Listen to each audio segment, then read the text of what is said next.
Jesus deu uma ordem: onde vocês forem, levem o evangelho. Vão por todo mundo, e quando se juntarem 2 ou 3, vocês invoquem o nome do Senhor e comecem a invocar o nome do Senhor para que outros vejam também.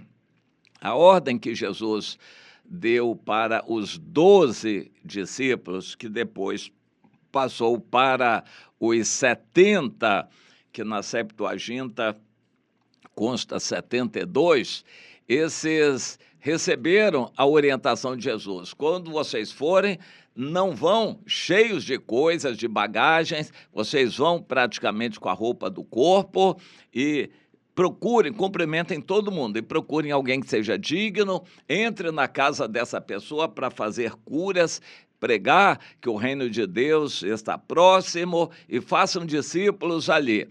E não fiquem a andar de casa em casa, fixem numa casa para discipular aqueles que vão crer ali. Essa mesma ordem depois foi ampliada para todos os cristãos. Por exemplo, em Marcos 16, 15, 16, ide por todo mundo para pregar o evangelho, e em Mateus 28, 18, 20, para fazerem discípulos. Como é que se faz discípulo? Ensinando a obedecer a tudo o que o Senhor mandou. É assim que se faz discípulos. Hoje, o meio cristão mudou completamente. O estereótipo é totalmente diferente do que Jesus fez e do que ele mandou fazer. As igrejas hoje fazem outra coisa, muito mais parecida com Babel do que com o que Jesus fez. Ou seja, em lugares onde já há muitos crentes, constroem um templo, começam a fazer reuniões de entretenimento religioso, inventam coisas como show para atrair as pessoas e ficar fazendo reuniões. Isto é o que se chama de meio evangélico em nossos dias. Nada que Jesus fez ou mandou fazer. Mas as igrejas hoje massificadas estão gerando cristãos incapazes de falar do evangelho porque não sabem, não são ensinados e não praticam. O que eles fazem é assistir reunião e nada mais. Não sabem falar do evangelho, não sabem fazer discípulos e muito menos juntar 2 ou 3 discípulos para fazerem uma igreja ali, uma expressão local da igreja do Senhor, é o que Jesus mandou fazer. Quando os cristãos não dão fruto, o sal se torna insípido. Tem que lançar fora. Que significa essa expressão de Mateus 5, 13, 14, o sal insípido ser lançado fora? São os crentes que só fazem assistir reunião, que não sabem evangelizar, não evangelizam, muito menos discipulam. Esses vão ser espalhados, então vão para os Estados Unidos, para a Alemanha, para onde for, porque lá já está caminhando tudo na direção do anticristo. Hoje, em nossos dias, está havendo espalhamento dos cristãos, não no bom sentido, espalhando de 2 em 2, de 3 em 3 para abrirem trabalho. Estão sendo espalhados para serem isolados. Ao serem isolados, as chamas vão se apagando. Crentes aos montes no mundo inteiro estão se apagando na sua chama. Primeiro, se desigrejando, se afastando da comunhão, da igreja, por vários motivos. E depois se esfriando por completo e se desviando mesmo. Isso está acontecendo em todo o mundo. Cristãos se afastando da chama, não podendo mais congregar ou até não querendo mais congregar, e em consequência eles vão se esfriando e se apagando. No mundo inteiro isso está acontecendo. É a ira de Deus fazendo esse espalhamento como disciplina, porque não quiseram obedecer o Senhor. O que significa não quiseram obedecer? Ao invés de ler a Bíblia, reunir em casa, evangelizar os vizinhos, eles passam 5, 10, 20, 50 anos só assistindo reunião de igreja.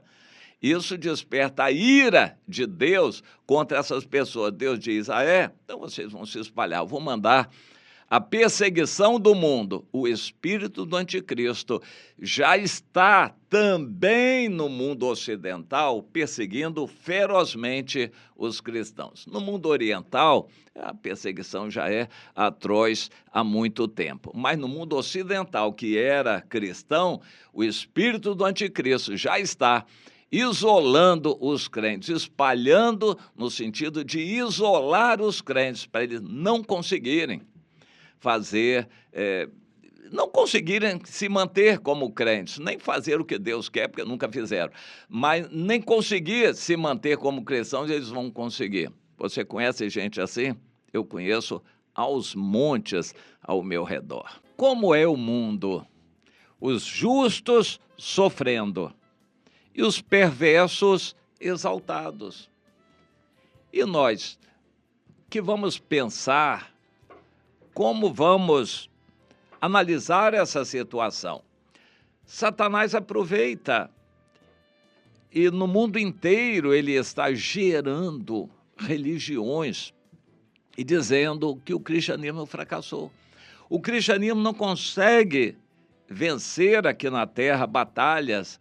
O cristianismo não resolve os problemas. O cristianismo deixa pessoas atônitas. Satanás vai dizendo coisas desse tipo e o servo de Deus fica realmente, às vezes, em dúvida. Senhor, como é que vai ser? Essas dúvidas são antigas na Bíblia. Eu quero falar no Jó, no capítulo 31, o Jó pensando alto, desabafando com Deus junto aos seus amigos, que ele pensava que eram muito amigos, mas que naquela hora estavam sendo usados por Satanás, a começar do Elifaz, e os outros fizeram coro. Eles disseram que o Jó estava sofrendo, era consequência de seus erros, e o Jó não deveria esconder nada e ser sincero e confessar seus pecados. Mas esse não era o caso do Jó, e ele sofria por isso, por causa dessas acusações. Então ele desabafa, ouvi-me atentamente, já isso me será a vossa consolação. Tolerai-me, eu falarei. Do homem que eu me queixo, por acaso? Não tem motivo de me impacientar? Sim, olhem para mim e vejam o meu sofrimento. Mas, por outro lado, observem pessoas que são perversas, estão vivendo bem, envelhecendo, têm saúde, se tornam mais e mais poderosos, deixam sua herança para os filhos, as casas deles têm paz, eles não têm motivo de temor, a vara de Deus não os fustiga.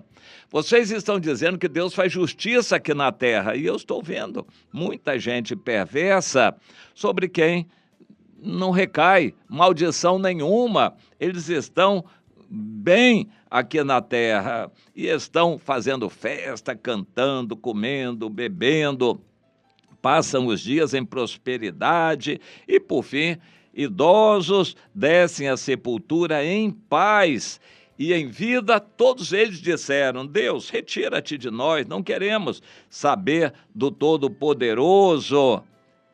Então Jó diz, olhem, isso é a realidade.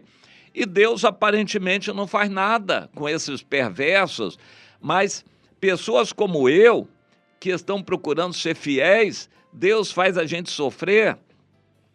Esse questionamento nós também fazemos. Muitos outros servos de Deus fizeram no passado, o profeta Abacuque, e quantos estão fazendo esse mesmo desabafo com Deus? Senhor, eu tenho procurado andar bem com o Senhor, com um coração sincero, estou sofrendo tanto aqui na terra, e vejo pessoas que são perversas, pessoas más no coração, pessoas que não querem saber de Deus e com eles parece que vai tudo bem.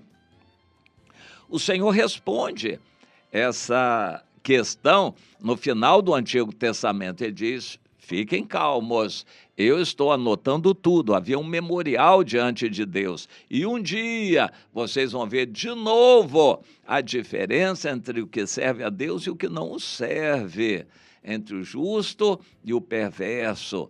Ou seja, há um juízo final. Há juízos que vêm pela frente, que Deus vai fazer acontecer, mas há um juízo final do qual ninguém escapará. Mas não é agora. O juízo de Deus não é agora. Por ora, às vezes Deus faz algum juízo, alguma medida de disciplina, mas não é o normal. O julgamento individual de cada pessoa é só no juízo final. Nós precisamos aprender isto e acalmar o nosso coração. Com toda certeza, podemos confiar.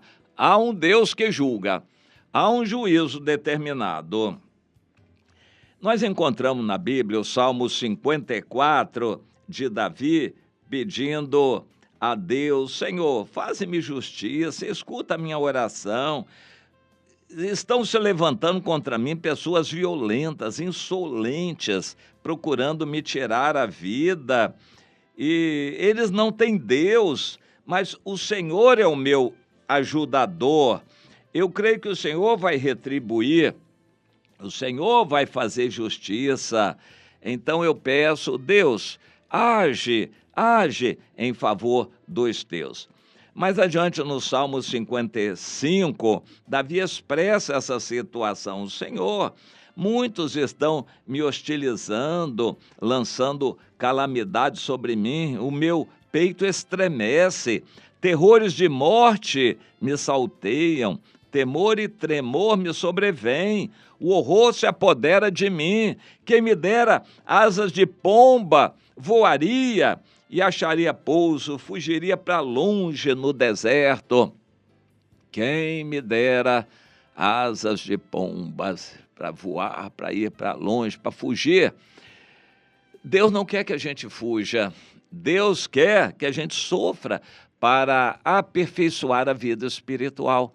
O sofrimento faz parte do processo educacional de Deus. É didático o sofrimento. Deus nos aperfeiçoa o caráter e a vida espiritual através dos sofrimentos.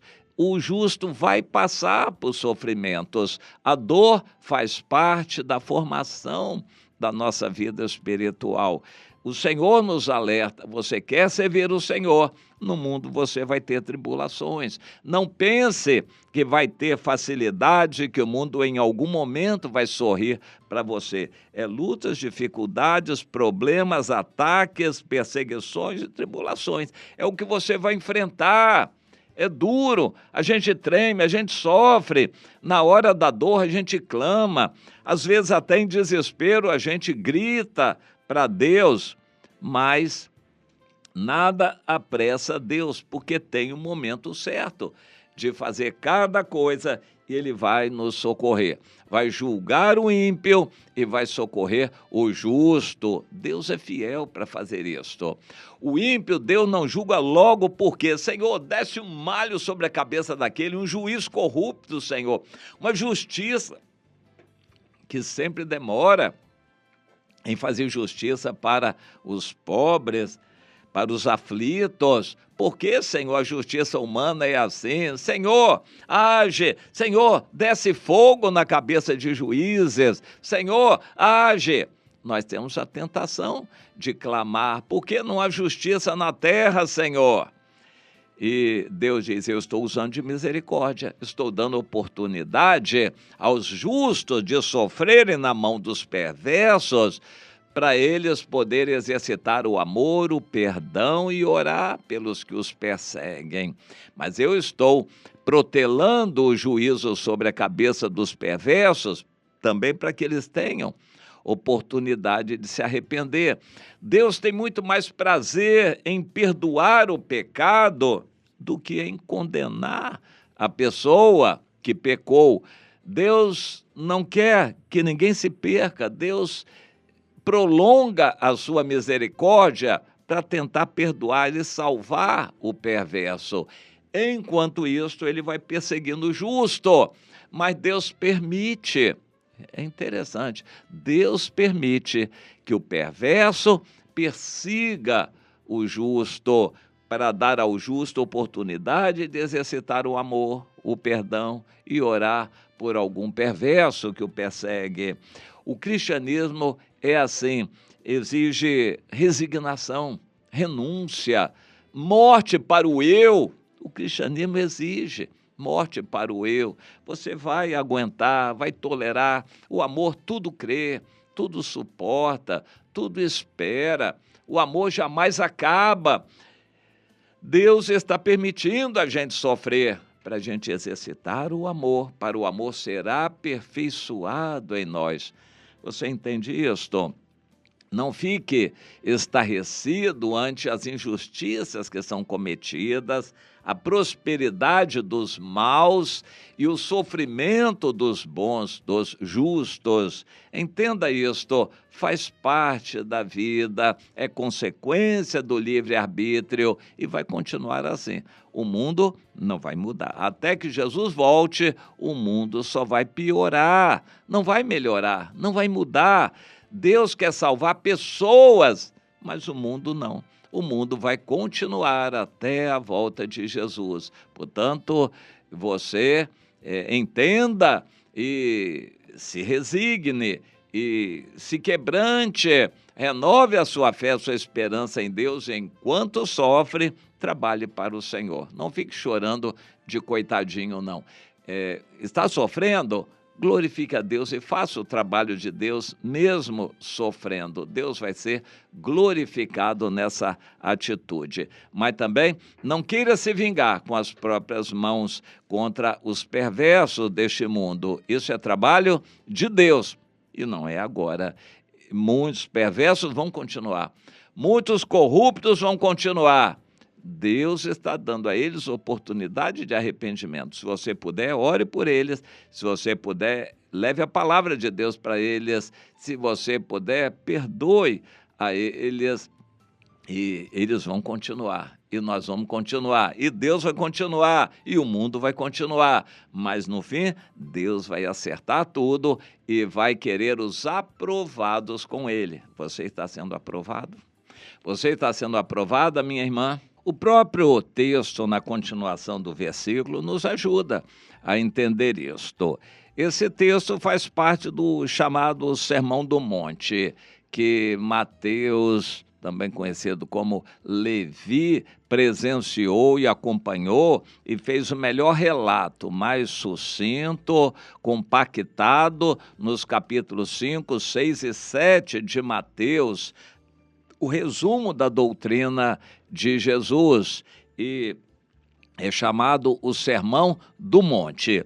Jesus, com toda a liberdade, ensinou essas coisas quando estava sentado num dos montes da Galileia, provavelmente com vista para o lago chamado Mar da Galileia.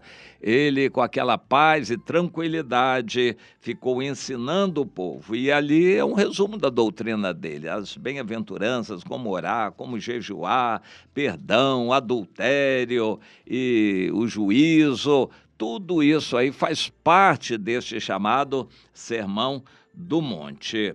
E quando chega aqui, já perto do final, Jesus fala dessas duas estradas que são muito claras e distintas. Entrai pela porta estreita. Entrai pela porta estreita. A ordem é esta: não há outra entrada para o reino de Deus, a não ser a porta estreita. Mas hoje as igrejas alargam as portas. E o que significa isso? Então Jesus continuou: larga é a porta e espaçoso o caminho que conduz para a perdição, e são muitos que entram por ela, inclusive nas igrejas. Pessoas entram de salto alto porque eles alargam e alteiam a porta. Pessoas entram de qualquer jeito, pulando, dançando, se divertindo, sem se arrependerem. Na porta estreita, a pessoa talvez tivesse que entrar de joelhos, se humilhando, Mas nas igrejas massificadas, a pessoa vai de qualquer jeito, bem vestida, festejando, vai quando quer, se divertindo, é bem recebida na igreja. Se deixar a oferta lá, então nem se fala. Ela é bem recebida, a igreja de portas largas, mas Jesus diz, esse caminho largo, mesmo religioso, é o que conduz à perdição. Mas a porta é estreita e o caminho é apertado para conduzir à vida eterna. São poucos os que acertam com ela. Interessante, vão ser muitos crentes salvos? Não, a maioria está em igrejas de portas largas. Eles querem liberdade, facilidade, querem acomodação na igreja, ficar de salto alto, ou seja, soberba, vaidade, o seu eu muito grande, mas entrar pela porta estreita, seguir pelo caminho apertado, é para poucos. Isso é o que Jesus quis dizer. Não vai ser salvo qualquer um que diz que é crente, mas aquele que se humilha, nega o seu eu, abandona o mundo e segue sofrendo perseguição do mundo. E ele recebe oposição do mundo em todos os aspectos da sua vida. Tudo é luta, mas ele trabalha e ama e perdoa, e leva a palavra, evangeliza e ganha pessoas e produz, discipula pessoas, está sofrendo. Esse é o caminho estreito e daquela pessoa que entrou pela porta também estreita e apertada. São poucos, poucos. Por isso precisa ser alertada toda a igreja, todo o povo de Deus despertado. Meu irmão, não basta ser crente, não basta ir a uma igreja para ser salvo. A porta é estreita, tem que negar o seu eu, entrar de joelhos, se humilhar e continuar servindo, amando, perdoando, caminhando, conduzindo pessoas ao Senhor e valorizando as pessoas. É esse o caminho que poucos querem seguir. A maioria prefere igrejas enganosas que pregam facilidades, alargam as portas e estão dizendo que todos ali vão ser salvos. Cuidado, alerta é para você em dias de hoje, meu irmão, minha irmã. Com amor. Se você tiver amor, que significa isto? Jesus ensinou o caminho lá em Mateus 5, a partir do versículo 45, ele diz, olha, você tem que cumprimentar todas as pessoas e você vai ter que ser humilde para isso. Uma pessoa soberba não cumprimenta a todos. Um crente, hoje, crente dificilmente cumprimenta os outros. Crente é como fariseu, nariz empinado, eu sou melhor, eu sou abençoado, e esse aí é um perdido, é um fumante, é um viciado, é uma mulher qualquer, com roupa desse jeito e tal, aquele ali, não, essa gente aí não merece nada de Deus, não. Eu sou um crente, eu sou um abençoado. É muito comum essa ideia generalizada de superioridade evangélica. Isso é uma afronta a Deus. Não é a religião que nos faz superiores aos outros. Isso era a deturpação que os judeus fizeram na lei de Deus, que aborreceu muito a Deus. Eles se sentiam superiores aos demais, nem entravam na casa dos outros. Há crentes que não entram na casa que tem lá uma imagem ou que tem um símbolo de Umbanda. Há crentes que não entram numa casa porque eles se sentem melhores. É uma afronta a Deus isto. A gente tem que ser humilde.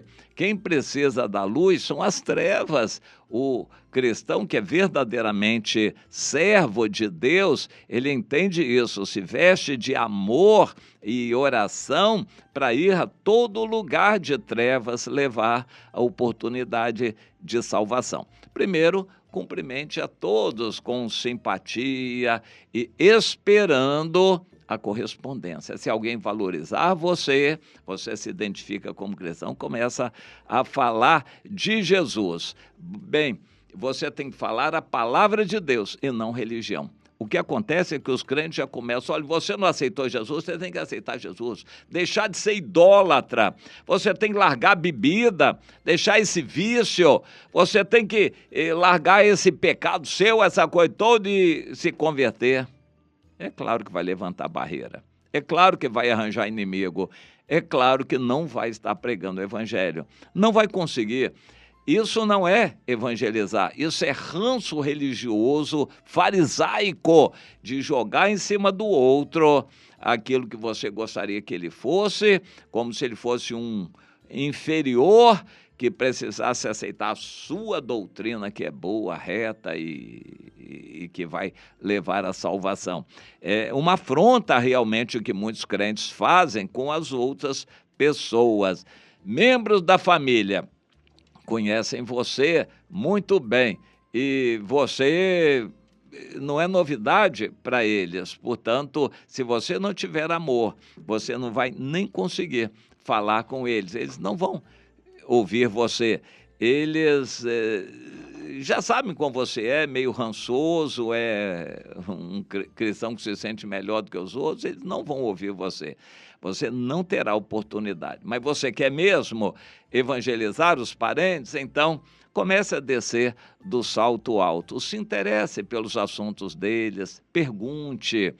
Quando você se interessar pelos assuntos deles, como é que foi lá seu dia, como é que está sendo aquilo lá, você está tendo boa experiência no trabalho, e aquela pessoa, aquele cara é seu amigo, e aí é uma pessoa interessante, como é que é, você se dá bem com ele, seu chefe, etc. Se você se interessar pela vida do parente, talvez você vá conseguir oportunidades de falar de Jesus. Mas eu sugiro você não falar de religião, e você até nem falar de você, porque eles acham que já conhecem você. Então fale a palavra de Deus, conte coisas que eles não sabem, conte histórias da Bíblia, fale de parábolas que Jesus contou, fale de novidades da volta de Jesus, assuntos de escatologia, o que a Bíblia diz a respeito do fim dos tempos, o que aconteceria.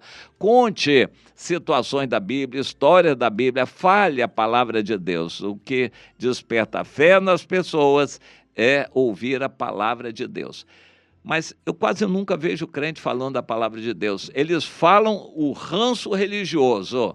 Ou você está fumando, tem que largar esse cigarro aí, se converter. Você, na sua casa aí, que coisa absurda essa imagem que você bota na sua casa, isso é coisa do diabo. Você está só ofendendo o parente. Como ele já te conhece, esse cara é assim mesmo, ele é rançoso mesmo, e não vou nem dar muita conversa para ele não vai levar você a sério. Mas quando você começar a se humilhar, se municiar de amor para ir até eles, ter tempo para ouvir, ainda que seja uma bobajada que ele vá falar, mas você, por amor, ouça um pouco para você ter oportunidade também de falar. Ô fulano, eu não sei se eu já te expliquei, deixa eu dizer, deixa eu falar por você as 4 leis espirituais. Você já ouviu isso? Deixa eu explicar para você. As 4 leis espirituais começam com a primeira, que diz que todos são pecadores, e isso a Bíblia diz assim, assim, assado. Aí você vai falando sem ofender a pessoa. Provavelmente ele vai ficar com curiosidade de ouvir a segunda lei espiritual, depois da terceira. Você vai uma por uma falando do que a Bíblia diz. Aí ele interrompe, mas eu não concordo com isso não, eu acho que é assim, assim, assado. É interessante a sua maneira de pensar, tem realmente coerência. Mas deixa eu continuar a dizer o que a Bíblia diz disso aí, a segunda, terceira leis espirituais, e assim continua.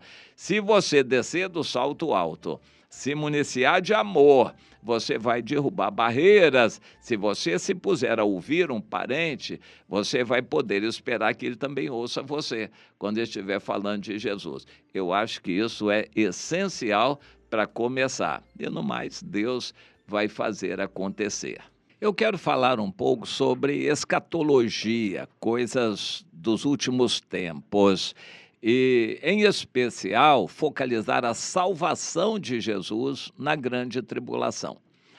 O povo evangélico gosta de estereótipos, simplificar as coisas, mas isso nós herdamos lá do início do cristianismo e que veio pelo catolicismo adentro. A simplificação das coisas. Por exemplo, existem bons e maus, os bons vão para o céu, os maus vão para o inferno. Essa é uma simplificação muito forte. Não é assim. A verdade não é assim. Na verdade, todos são pecadores. Não há bom nenhum sequer. Não é assim. Não são pessoas que são boas e outras más. Todos nascem pecadores. Alguns se arrependem de seus pecados, se entregam a Jesus para que o sangue de Jesus na cruz possa limpá-los e perdoá-los. E então eles passam a ter o Espírito de Deus que produz coisas boas neles. Não é deles, é de Deus neles, através do Espírito Santo. Todas essas são simplificações. E os evangélicos também gostam. Os bons vão para o céu, os maus vão para o inferno. Mas também não é assim. As coisas não são simplificadas assim com facilidade. Na verdade, é um complexo. A Bíblia dedica aproximadamente a terça parte do seu conteúdo a profecias preditivas. Quando a gente chega no pensamento de Jesus sobre o fim, a gente fica mais abismado ainda. E isso é relatado nos vários evangelhos. E Jesus, já no final do seu ministério, minimizou aquele grande templo. Na verdade, o templo que começou a ser construído pelo Zorobabel no retorno do cativeiro, isso cerca de 500 e poucos anos antes de Cristo, esse templo foi simples e perdurou, ele não foi destruído, ele perdurou até o tempo da independência de Judá. Judá se tornou independente por cerca de 100 anos, até que vieram os romanos e tomaram, mas os romanos mantiveram o templo e nomearam o Herodes o Grande, um idumeu, que havia se convertido ao judaísmo, como o rei. E o Herodes, querendo agradar os judeus, gastou 46 anos reformando aquele templo, melhorando, ampliando, embelezando aquele templo, principalmente fazendo novos pátios, alpendres, galpões, galerias, escadarias. Aquele templo da época de Jesus era um colosso, uma das maravilhas do mundo antigo. E os historiadores, Heródoto e Flávio Joséfo, que ajudam com informações adicionais à Bíblia, nos trazem a cifra de que até 3 milhões de pessoas iam do mundo inteiro para Jerusalém nas épocas da festa, principalmente a festa da Páscoa. Portanto, era o templo que atraía, as atividades no templo, aquela festa toda, as barraquinhas, tudo mais que era feito ali, era um colosso que atraía gente do mundo inteiro. Os discípulos elogiaram aquele templo e Jesus minimizou, disse, não vai ficar uma pedra sobre outra, porque tudo vai ser derribado. Ah, é, Senhor? Quando é que isso vai acontecer? Que sinal haverá da tua vinda? Então, Jesus passou a descrever alguns dos sinais da vinda dele. Está relatado em Mateus 24, Lucas 21, mas eu quero me referir agora a Marcos, no capítulo 13. E ele deu instruções para os judeus. Vocês vão ser perseguidos. E nessa época de rumores de guerras, terremotos, fomes, muita coisa assim, vocês fiquem atentos, porque vão entregar vocês aos tribunais para serem perseguidos. Mas virá o fim. Antes disso, porém, muita coisa vai acontecer. O evangelho do reino será pregado. O evangelho da graça está sendo pregado pelo mundo todo, mas o evangelho do reino será pregado na grande tribulação, ou seja, é um evangelho diferente, anunciando o reino de Deus, porque o evangelho da graça hoje diz o seguinte, você se arrependa de seus pecados e creia em Jesus, se entregando a Ele, porque Ele morreu na cruz e Ele pode perdoar seus pecados se você se entregar a Ele. Portanto, se arrependa e se volte para Ele. E se você for sincero, o Espírito Santo de Deus virá morar em você como confirmação. Isso é o Evangelho da Graça. O Evangelho do Reino vai ser bem diferente. O Espírito Santo não estará aqui para convencer, não haverá apelo, não haverá questão de perdão de pecados, coisa desse tipo, mas vai ser anúncio do reino e a pessoa se esforçar por entrar no reino de Deus, praticando a justiça. Bem, e o que vai acontecer com essas pessoas na grande tribulação? Principalmente judeus, estarão aquelas duas testemunhas, estarão 144 mil judeus castos, jovens, puros, que estarão pregando o reino de Deus de 2 em 2 por todo o país. Os 144 mil estarão pregando pelo país, para a conversão dos judeus ao Senhor. Mas eles vão ser perseguidos pelo anticristo. E quando o anticristo perceber essa situação, que os 144 mil estarão pregando aquele evangelho e fazendo os judeus se voltarem para Deus, o anticristo vai ficar irado e vai perseguir a todos os judeus. E Jesus deu esse sinal. Quando vocês virem o anticristo assentado lá no templo, onde não deve estar, ele vai colocar uma imagem abominável da desolação.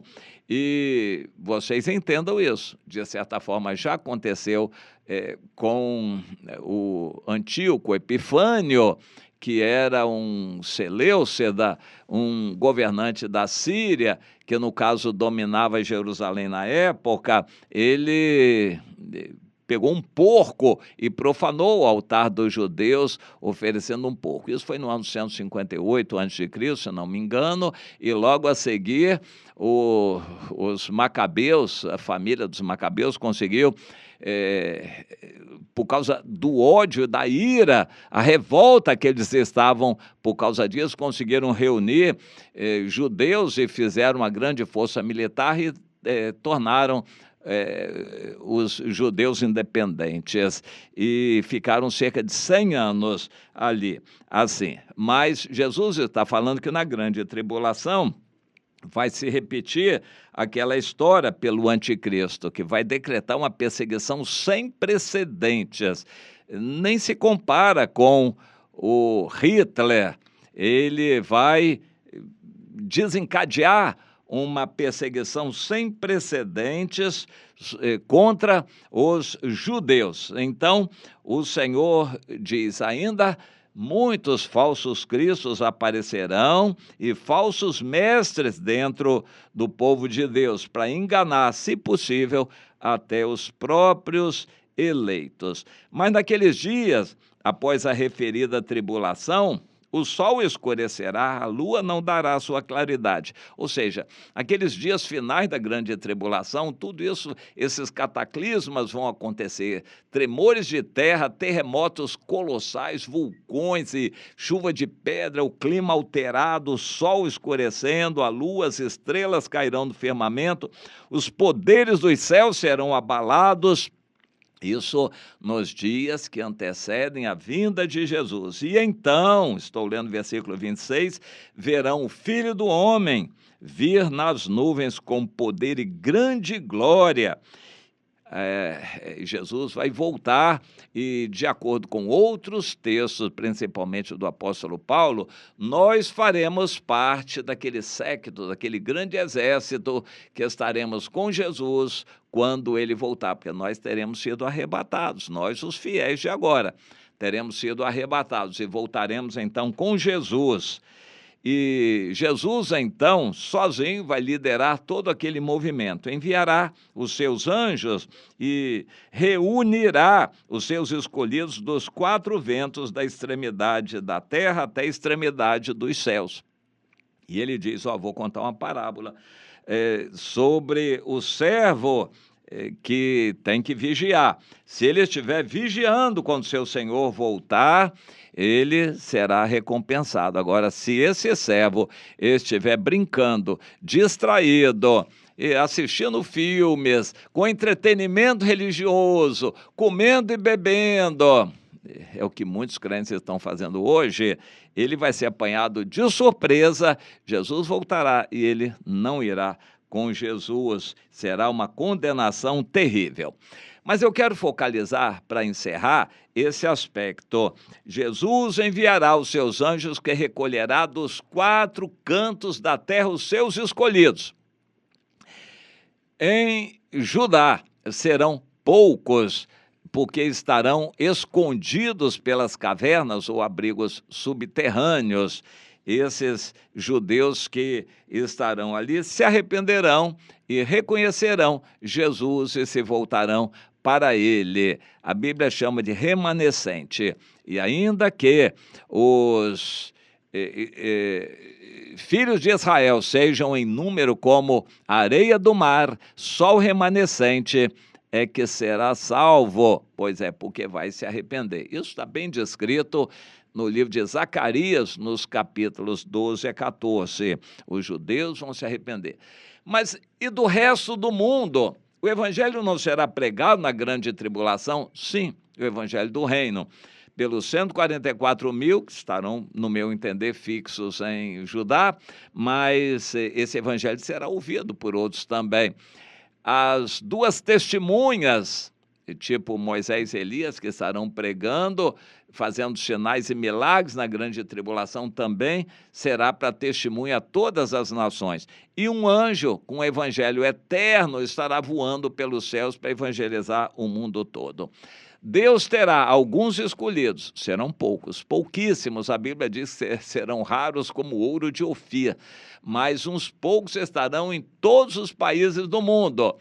Quando Jesus voltar, vai matar a maior parte da população do mundo, mas ele enviará os anjos para recolher os que sobrarem, para quê? Entrarem no milênio com Jesus. Na grande tribulação, haverá pessoas nos 4 cantos da terra com coração sincero. Serão poucos, mas haverá.